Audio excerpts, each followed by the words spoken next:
হুগলি জেলার আরামবাগ রামকৃষ্ণ সেতুর হাইট বার ভেঙে ঝুলছে, যে কোনো মুহূর্তে বড় দুর্ঘটনার আশঙ্কা।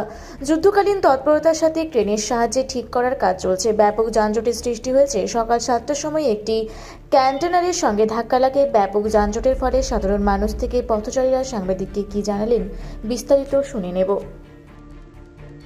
এখানে এই দেখছি ব্রিজের যে আপনার এই উপরের যে পাটটা দেওয়া ছিল, যেটা যা বড় গাড়ি না পাস করে হাই পাটটা, হ্যাঁ, তা সেটাকে দেখছি দুটো ক্রেন এসে সরাচ্ছে।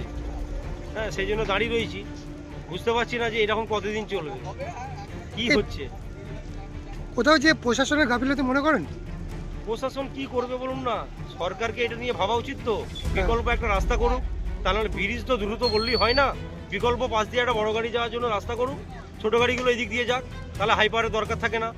যেমন পুলিশ প্রশাসন পাহাড় রয়েছে, পাহাড়ে থাকবে, পাহারাই। হ্যাঁ, এর বেশি আর কি। কখন জানতে পারলেন?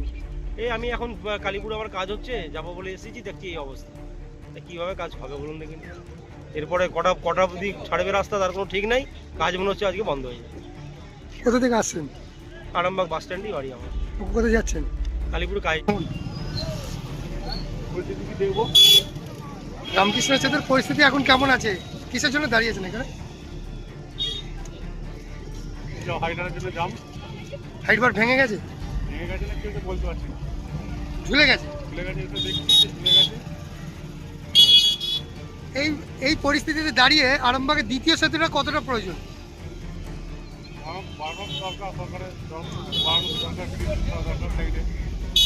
কোথা থেকে আসছেন?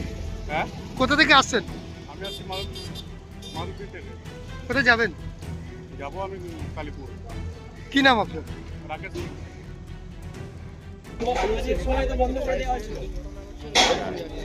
3-4 মাস ধরে ব্রিজ রিপেয়ার হলো।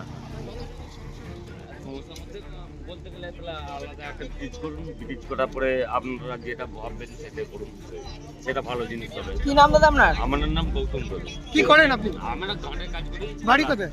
বাড়ি কাজ। হুগলি থেকে আশিস কুমার ঘোষের রিপোর্ট, রূপসী বাংলা মিডিয়া।